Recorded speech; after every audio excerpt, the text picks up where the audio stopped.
ഞാൻ എന്നെ പരിചയപ്പെടുത്തുന്ന മുമ്പ് നിങ്ങൾ കടന്നു കളഞ്ഞത്? എനിക്ക് ജനറൽ ഓഫീസ് ഒരു ബില്ല് മാറി കിട്ടാനുണ്ടായിരുന്നു. ഓഹോ, ആത്മപ്രശംസ എനിക്കിഷ്ടമല്ല. എങ്കിലും ചില സത്യങ്ങൾ പറയാതിരിക്കുന്നത് ശരിയല്ലല്ലോ. കഴിഞ്ഞ ഒരാഴ്ച മുമ്പ് വരെ ഞാൻ തിഹാർ ജയിലിലായിരുന്നു. ജയിലിലാണോ ജോലി? ജോലിയല്ല, ഒരു കൊലക്കേസിൽപ്പെട്ടവിടെ കിടക്കായിരുന്നു. കുത്തും കൊലയും ഒക്കെ എന്റെ ബോംബെ ജീവിതത്തിലെ നിത്യ സംഭവങ്ങളാണ്. എത്രയോ പേരെ ഞാൻ കുത്തിയിട്ടുണ്ട്. എത്രയോ വർഷം ഞാൻ ജയിലിൽ കിടന്നിട്ടുണ്ട്. ബോംബെയിലെ അധോലോകം ദാമോദർജി എന്ന് കേട്ട ഞെട്ടി വിറയ്ക്കും. ആരാണ് അയാൾ? ഞാനാണ് അയാൾ. ശിവസേനക്കാരെ കുറിച്ച് കേട്ടിട്ടുണ്ടായിരിക്കുമല്ലോ. ഏത് കൊലകൊമ്പനായ ശിവസേനക്കാരനായാലും ഒരാളുടെ മുമ്പിൽ മാത്രമേ അവരുടെ മുണ്ടിന്റെ മടയിൽ കുത്തയച്ചിടാറുള്ളൂ.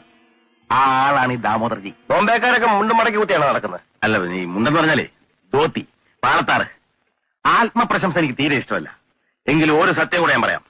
വിശ്വവിഖ്യാതനായ ചാൾ ശോഭരാജനെ പണിക്കറിയോ? കേട്ടിട്ടുണ്ട്. എന്റെ ആത്മസുഹൃത്താണ്. എനിക്ക് ഇത്ര വലിയ പാരമ്പര്യമൊന്നുമില്ല.